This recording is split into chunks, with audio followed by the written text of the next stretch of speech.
I never imagined cars could look this strange.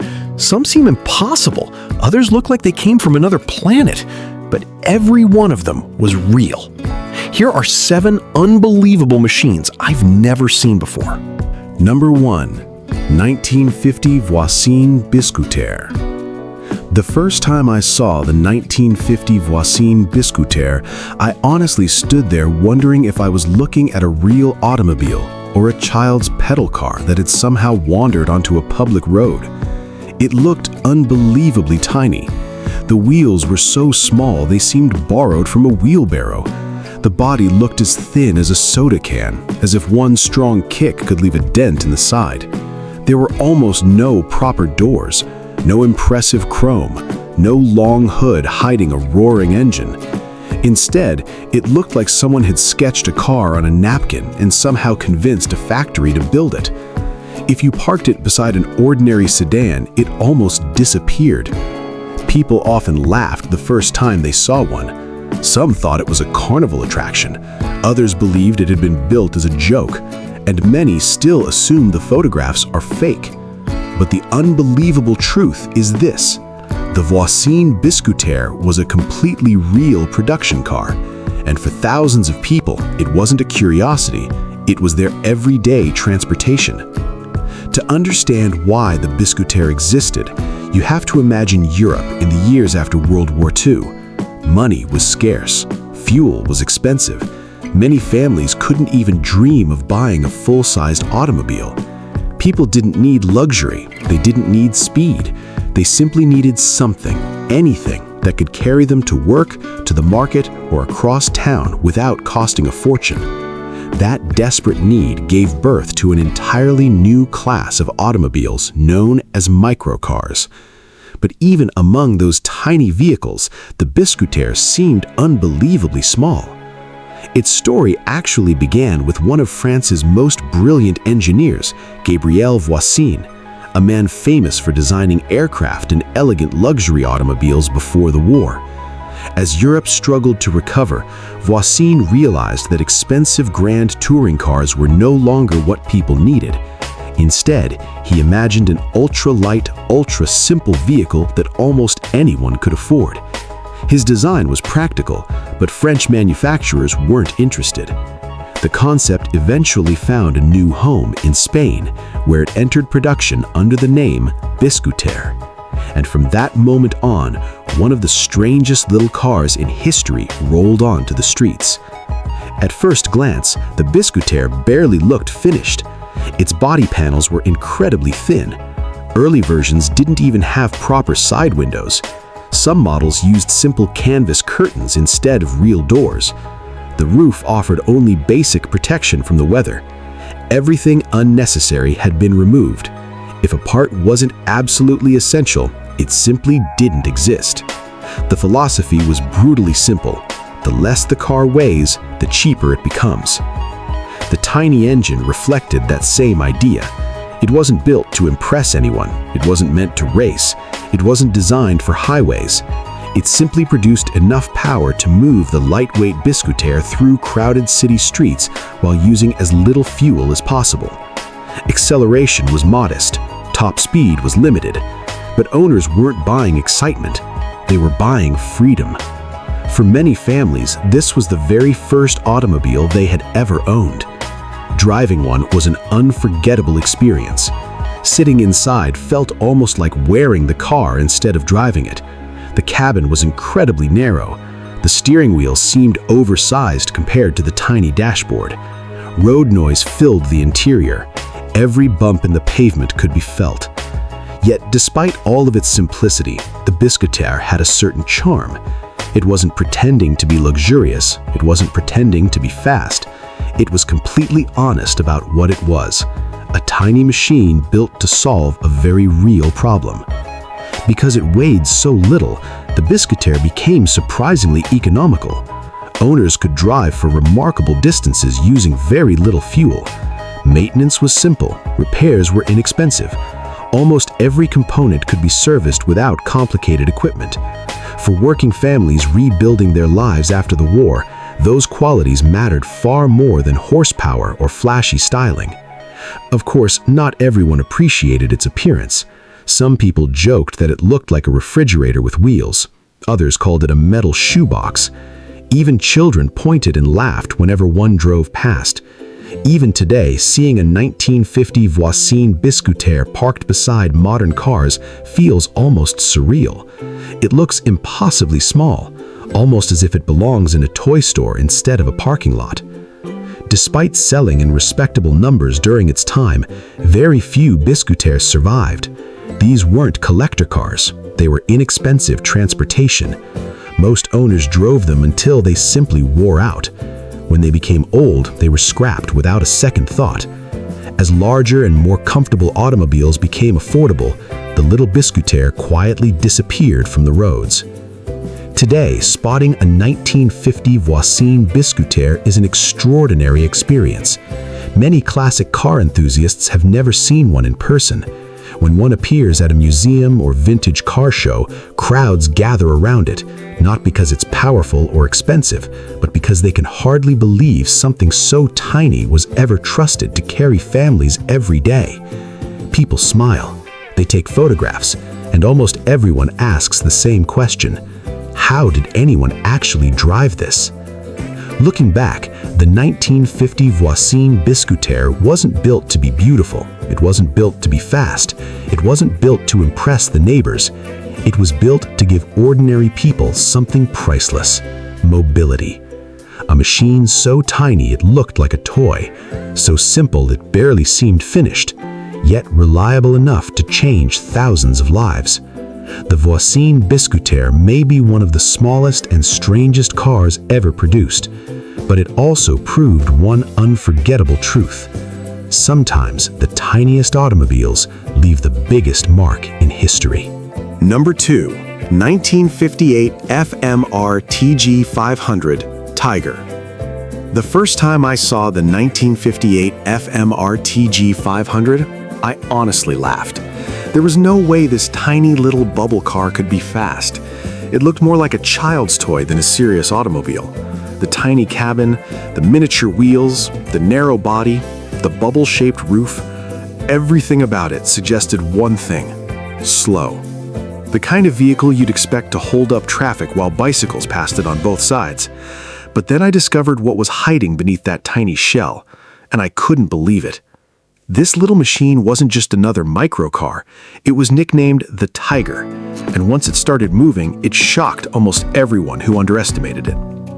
Despite being barely larger than a motorcycle with a roof, the FMR Tg500 could outrun many full-sized family cars of its era. Even today, watching one accelerate feels almost surreal. Your eyes tell you it's a toy. Your brain tells you it should be slow. But reality says something completely different. The late 1950s became the golden age of European microcars. Fuel was still expensive, roads in many cities were narrow, families wanted affordable transportation.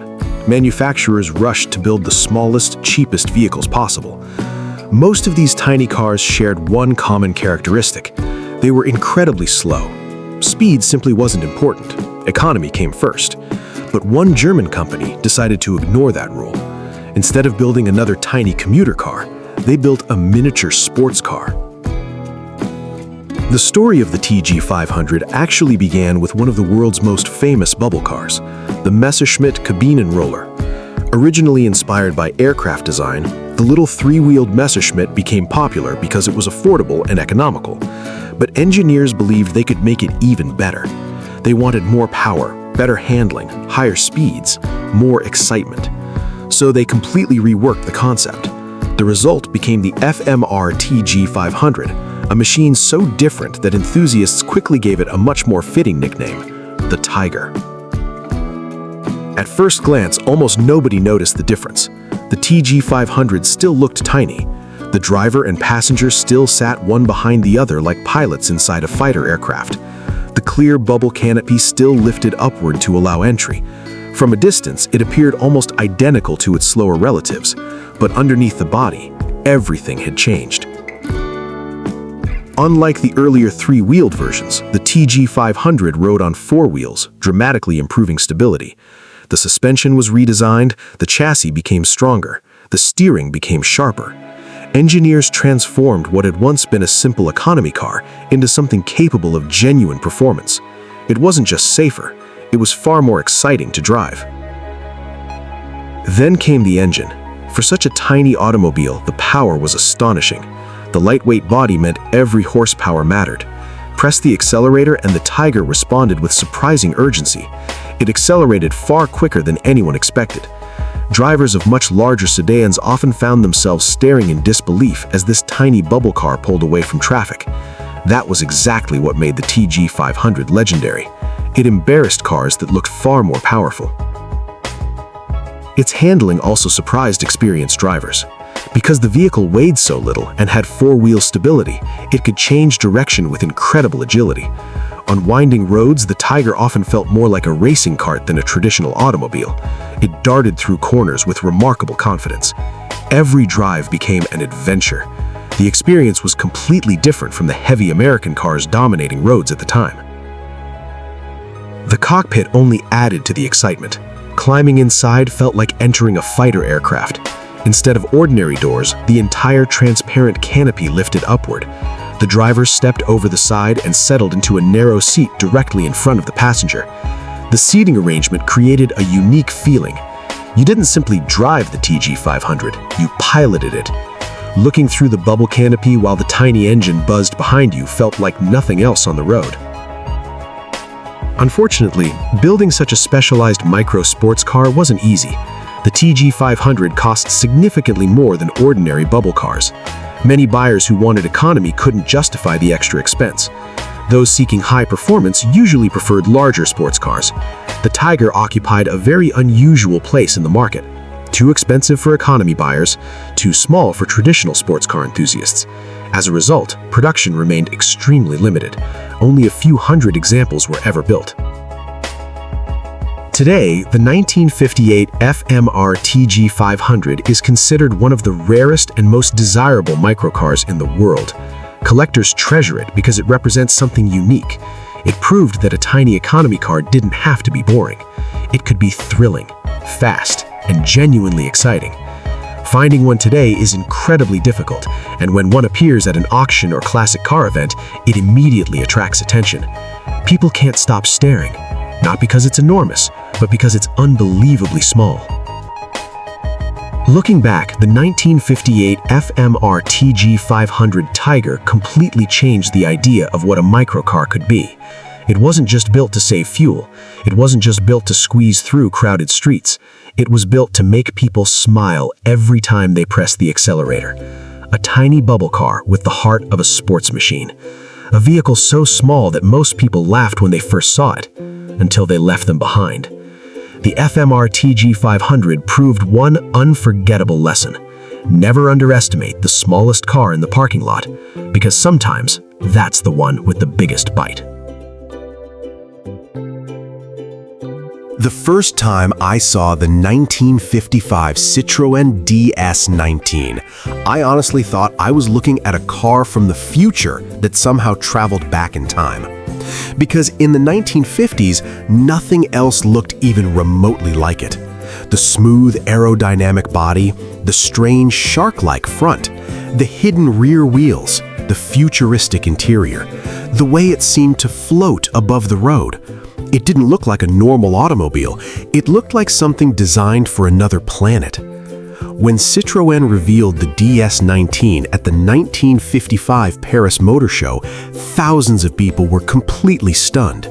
Many visitors reportedly couldn't believe they were looking at a real production car. Some thought it was a concept.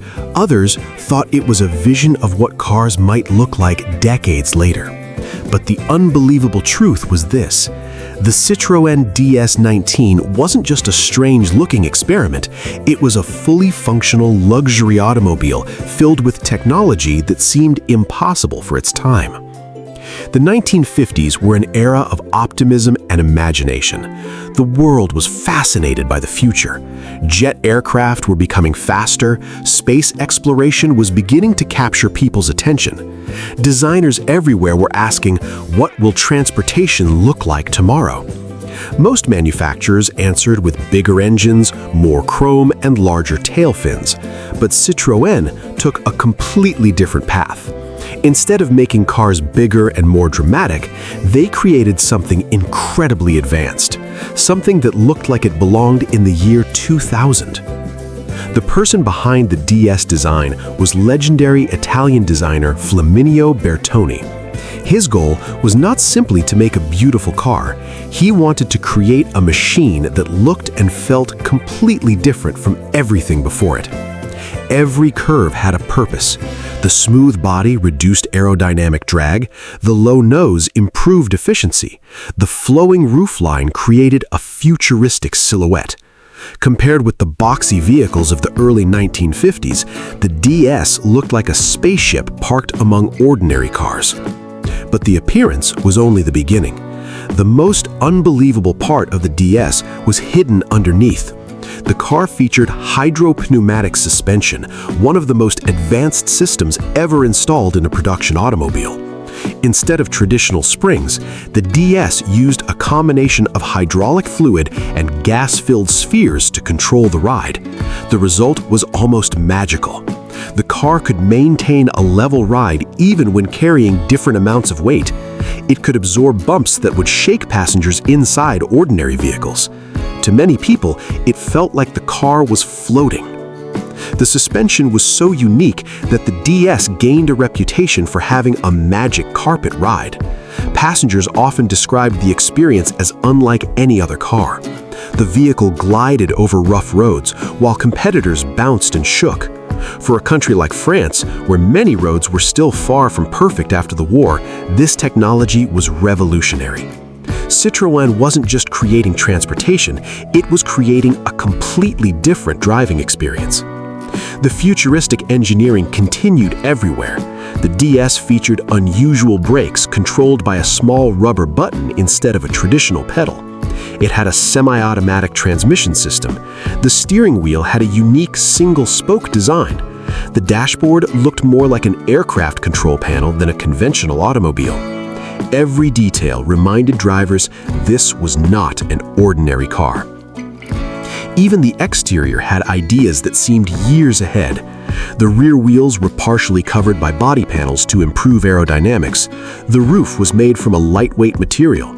The body design focused on reducing weight and improving efficiency. At a time when many cars were becoming heavier and more complicated, the DS followed a completely different philosophy. It was elegant, intelligent, and advanced. The public reaction was unbelievable. When the DS19 was unveiled, Citroën received thousands of orders almost immediately.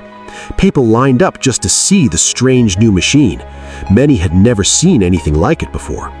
The car became a symbol of innovation. It showed that automobiles didn't have to follow traditional rules. A vehicle could be comfortable, beautiful, and technologically advanced all at the same time. However, advanced technology came with challenges. The DS was complicated. Its hydraulic systems required specialized knowledge. Maintenance could be expensive, but for many owners, the unique experience was worth it. They weren't simply buying a car, they were buying a piece of the future. Over the years, the Citroën DS19 became one of the most influential automobiles ever created. It inspired designers around the world. It proved that radical ideas could succeed, and it showed that innovation wasn't always about horsepower. Sometimes the future came from comfort, engineering, and imagination. Today, the 1955 Citroën DS19 remains one of the most recognizable cars in history. Even people who know nothing about automobiles often stop and stare when they see one. The shape still looks futuristic, the technology still feels impressive, and the story behind it remains unbelievable. Looking back, the Citroën DS19 wasn't just a car ahead of its time, it was a glimpse into another era. A vehicle with a floating ride, a futuristic body, self-leveling suspension, and engineering that seemed impossible in the 1950s. When it arrived, people didn't just think Citroën had built a new automobile, they thought Citroën had built the future. And more than 60 years later, the DS19 still looks like it came from another planet. Number 4. 1961 Amphicar Model 770. The first time I saw the 1961 Amphicar Model 770, I honestly couldn't believe my eyes. At first, it looked like a normal vintage car from the 1960s. The rounded body, the chrome details, the small tail fins, the classic styling. Nothing seemed too unusual. But then, I saw what it could actually do. This car could leave the road, enter the water, and float like a boat.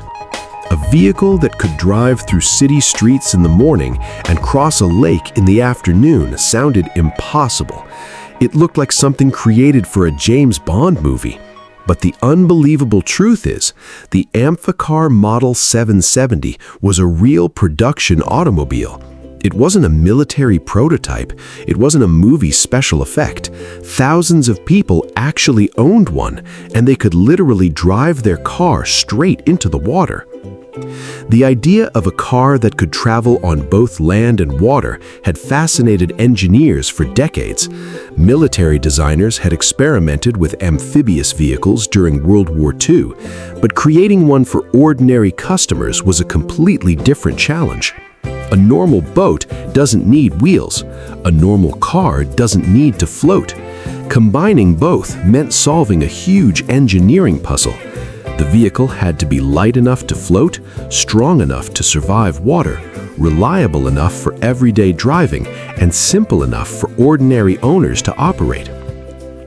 The Amphicar was created in Germany by Hans Trippel, who had spent years developing amphibious vehicles. Unlike many earlier designs that looked like military machines, Trippel wanted something friendlier, something a normal family could buy, something that looked like a stylish automobile instead of an army vehicle. The result was surprisingly elegant. The Amphicar looked like a small convertible from the 1960s until you noticed the details that made it completely different. The body design was the secret. The Amphicar used a sealed hull-like body that allowed the car to float. The bottom of the vehicle was shaped more like a boat than a traditional automobile. The doors had special seals to prevent water from entering. The body sat higher than normal cars, creating enough clearance for water travel. Even the shape of the rear section helped the vehicle move through water. From a distance, it looked like a cute little convertible, but underneath, it was basically a small boat with license plates. The transition from road to water was the part that amazed everyone. A driver could simply approach the shoreline, continue forward, and let the Amphicar enter the water. The wheels would stop being the main source of movement. Instead, two propellers mounted under the rear of the vehicle would push it through the water. The steering wheel continued to control direction, making the experience feel like driving a boat. Watching a car suddenly start floating was almost unbelievable. The name Model 770 came from its capabilities, approximately 7 knots on water and around 70 miles per hour on land. It wasn't the fastest boat, it wasn't the fastest car, but that wasn't the point. The magic was that it could do both. No other vehicle at the time offered such a unique experience to ordinary drivers. Inside, the Amphicar felt familiar. It had normal car controls, seats like a convertible, a dashboard that looked like a regular automobile. This was intentional. The goal was to make owners feel comfortable whether they were driving on pavement or floating across a lake. The experience was completely surreal. You could leave your driveway, drive to a lake, and continue your journey without ever getting out of the vehicle. Of course, owning an amphibious car came with challenges. Maintaining the Amphicar required extra care. Owners had to make sure seals stayed in good condition. The vehicle needed regular attention to prevent water leaks and corrosion. Salt water was especially dangerous for the metal body. It was a car that demanded more responsibility than a normal automobile. The biggest problem was that the idea was simply too unusual.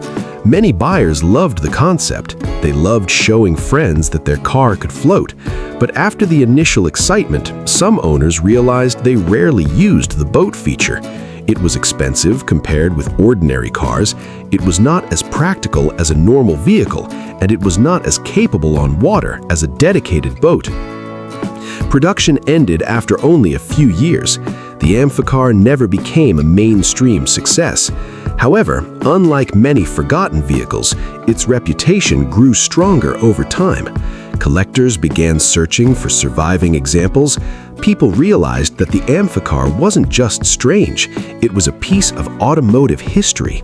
Today, the 1961 Amphicar Model 770 is one of the most recognizable, unusual vehicles ever created. Seeing one drive into a lake still feels impossible. People stop and watch. They expect the car to sink, then it keeps floating. And suddenly, a normal-looking vintage automobile becomes something extraordinary. Looking back, the Amphicar Model 770 was a crazy idea that somehow became reality. A convertible car, a small boat, two completely different machines combined into one. A vehicle that ignored the rules of transportation. The Amphicar 1961 proved that cars didn't always have to stay on the road. Sometimes, the most unbelievable vehicles are the ones brave enough to leave it behind. Number 5. 1957 Fuldamobil S7. The first time I saw the 1957 Fuldamobil S7, I honestly thought I was looking at a tiny carnival ride that somehow escaped onto a real street. Because nothing about this little car looked normal. The strange bubble-shaped cabin, the narrow body, the tiny wheels, the rounded windshield, the unusual proportions. It looked less like a traditional automobile and more like a futuristic capsule designed for a theme park. If someone showed me a picture and said it was a movie prop from the 1960s, I probably would have believed them. But the unbelievable truth is, the Fuldamobil S7 was a real production automobile. Thousands of people saw these strange little cars driving through European streets, and for a short time, it represented an entirely different vision of the future of transportation. To understand why the Fuldamobil existed, you have to look at Europe after World War II. The continent was rebuilding. Many families needed affordable transportation, but full-size cars were still too expensive for ordinary people. Fuel was costly, materials were limited. Large automobiles were impractical for many cities. This created a demand for tiny, economical vehicles known as microcars. These cars were not built to impress, they were built to provide mobility. And the Fuldamobil became one of the most unusual examples of this movement. The story began in the German city of Fulda, where the company Elektromaschinenbau Fulda started developing small, inexpensive vehicles. The goal was simple: create a compact car that used little fuel, required minimal resources, and could be affordable for average citizens. But instead of copying traditional car designs, engineers created something completely different. They built a vehicle that looked like it came from another world. The first thing everyone noticed was the body shape. The Fuldamobil S7 had a rounded, almost egg-like cabin. The roof curved smoothly over the passengers. The windshield wrapped around the front. The entire body looked like one continuous bubble. At a time when many cars still had sharp corners, large grills, and separate fenders, the S7 looked incredibly futuristic. It almost appeared to be inspired by aircraft or spacecraft. The unusual shape wasn't only for appearance. Engineers wanted to maximize interior space while keeping the exterior as small as possible. The bubble-like cabin allowed passengers to sit upright inside a very compact body. The tall roof created more headroom. The small footprint made it easy to maneuver through narrow European streets. In crowded cities where parking was difficult, the tiny size was a major advantage. Inside, the Fuldamobil continued its philosophy of simplicity. There was no luxury, no unnecessary decoration, no complicated technology. Everything focused on basic transportation. The driver and passengers sat in a surprisingly practical cabin considering the vehicle's tiny dimensions. It wasn't comfortable like a large sedan, it wasn't exciting like a sports car, but it provided something extremely valuable at the time: affordable personal mobility. The engine was equally modest. The Fuldamobil S7 was powered by a small two-stroke engine designed for efficiency rather than performance. It wasn't built to race, it wasn't built for long highway journeys. Its purpose was simple: carry people through towns and cities while using very little fuel. For post-war Europe, that mission made perfect sense. One of the most interesting things about the Fuldamobil was how strange it looked compared with other vehicles of its era. While manufacturers like Mercedes-Benz and Volkswagen were creating recognizable automobile shapes, Fuldamobil followed a completely different path. It looked like transportation from a future that never arrived. Some people loved its futuristic appearance, others thought it looked ridiculous, but nobody ignored it. The design was impossible to forget. Unfortunately, the microcar boom did not last forever. As Europe's economy improved during the late 1950s and early 1960s, people started wanting larger cars. Families wanted more space. Drivers wanted more comfort. Small bubble cars gradually lost popularity. Vehicles like the Fuldamobil became symbols of a temporary period when creativity mattered more than tradition. Production numbers were limited, and many examples disappeared over time. Because these cars were inexpensive everyday transportation, owners rarely considered them collectible. Many were simply used until they were no longer practical and then discarded. Today, surviving Fuldamobil S7 examples are extremely rare. When one appears at a classic car gathering, it attracts attention immediately. People gather around it trying to understand how such a strange machine could have once been a normal road vehicle. What makes the 1957 Fuldamobil S7 fascinating is that it represents a moment when engineers were willing to experiment. They weren't trying to build the fastest car. They weren't trying to build the most luxurious car. They were asking a different question. What is the smallest, simplest machine that can still give people freedom? The answer was a tiny bubble-shaped automobile unlike anything else. Looking back, the Fuldamobil S7 may look strange, almost too strange to be real. A car with a bubble cabin, tiny wheels, unusual proportions, and a design that seemed borrowed from a science fiction movie. But it was not a fantasy. It was a real attempt to reinvent transportation after one of history's most difficult periods. The 1957 Fuldamobil S7 proved that sometimes the most unusual ideas are the ones people remember the longest. A tiny car that looked like a carnival attraction, but became one of Europe's most fascinating post-war automobiles.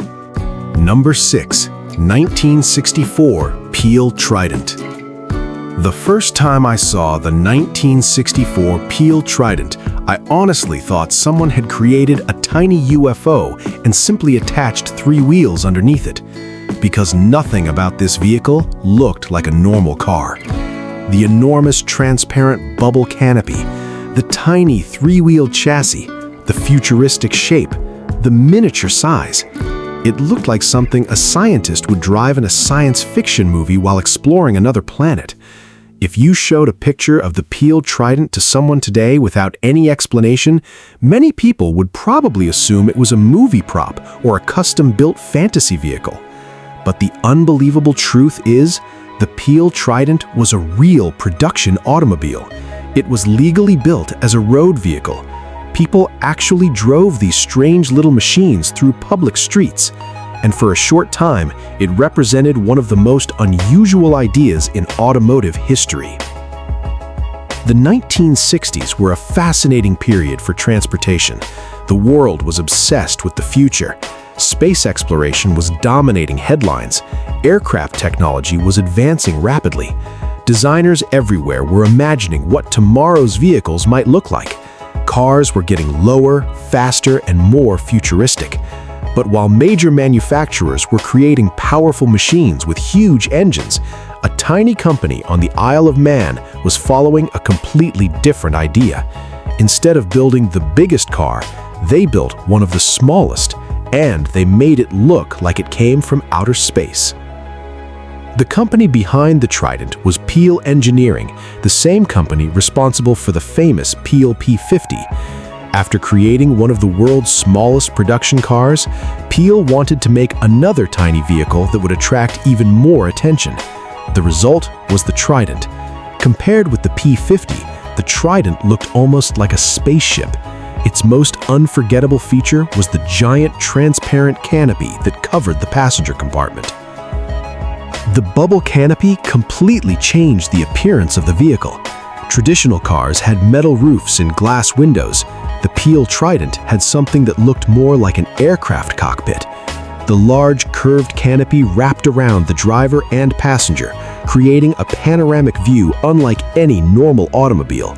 Sitting inside must have felt like sitting in a tiny helicopter or a futuristic escape pod. It wasn't just transportation, it was an experience. The unusual design also helped maximize the tiny interior space. Because the Trident was incredibly small, every inch mattered. The curved roof gave occupants more headroom while keeping the overall vehicle compact. The transparent body made the cabin feel larger and more open than it actually was. From the outside, it looked tiny. From the inside, it felt like a little glass capsule. Of course, the size of the Trident was impossible to ignore. It looked almost unreal beside ordinary cars. A full-size sedan parked next to it looked like a giant. The tiny wheels, the narrow body, the short length, everything about it challenged the traditional idea of what an automobile should be. It wasn't trying to compete with normal cars. It was created for a completely different purpose. Like the Peel P50, the Trident focused on simplicity and efficiency. It used a very small engine, it consumed very little fuel, it required minimal space. The idea was perfect for crowded cities where parking was difficult and expensive. Why drive a large vehicle when you only need transportation for 1 or 2 people? That was the question Peel was trying to answer. Driving the Trident must have been an unforgettable experience. The driver sat extremely close to the road. The world around you probably felt much larger because the vehicle itself was so small. The bubble canopy surrounded you with glass, creating the sensation of being inside a futuristic cockpit. Every journey would attract attention. People would stop, children would stare. Other drivers would wonder exactly what they were looking at. But like many unusual microcars, the Peel Trident faced major challenges. Most people were not ready for such a radical concept. A tiny economy car was already difficult for many buyers to accept. A tiny bubble-shaped vehicle that looked like a UFO was even harder. Many customers preferred more conventional automobiles that offered more space, comfort, and practicality. Production numbers were limited to a very small amount. Only a few Tridents were built, making them incredibly rare today. Many disappeared over the years because they were inexpensive vehicles rather than valuable collectibles when new. Owners used them, modified them, or simply discarded them when they became old. Few people realized they were preserving future automotive history. Today, the 1964 Peel Trident is considered one of the strangest and most recognizable microcars ever created. Seeing one in person feels almost impossible. The first reaction is usually disbelief. People walk around it, they look at the bubble canopy, they compare it with normal cars, and they ask the same question: was this really sold to the public? Looking back, the Peel Trident wasn't just a tiny car. It was a vision of the future created by a very small company. A vehicle inspired by the space age. A three-wheeled machine with a UFO-like design. A road-going capsule that looked like it belonged on another planet. The 1964 Peel Trident may have been small enough to fit almost anywhere, but its imagination was enormous. It wasn't a movie prop. It wasn't a science fiction fantasy. It was a real car that proved the future doesn't always arrive in a large, powerful machine. Sometimes, the future comes on 3 tiny wheels. Number 7. 1958 Berkeley T60. The first time I saw the 1958 Berkeley T60, I honestly couldn't decide if I was looking at a tiny sports car or a children's toy that somehow became street legal. Because everything about it looked miniature. The incredibly low body, the tiny three-wheel layout, the narrow cockpit, the small racing-inspired shape. It looked like someone had taken a full-size race car, thrown it into a washing machine, and accidentally shrunk it down to half its original size. If you parked it next to a normal sports car from the 1950s, the difference would be almost unbelievable. The Berkeley T60 looked like it belonged on a model track, not a public highway. But the unbelievable truth is, the 1958 Berkeley T60 was a real production sports car. It was built for actual drivers, and despite its tiny size, it carried the same spirit as much larger performance machines. The story of the Berkeley T60 began during a fascinating period in European automotive history. After World War II, many people wanted affordable transportation. Large cars were expensive to buy and expensive to operate. Fuel costs were high. Roads in many cities were crowded. Small, lightweight vehicles became increasingly popular. But while most manufacturers focused on simple economy cars, Berkeley decided to create something different.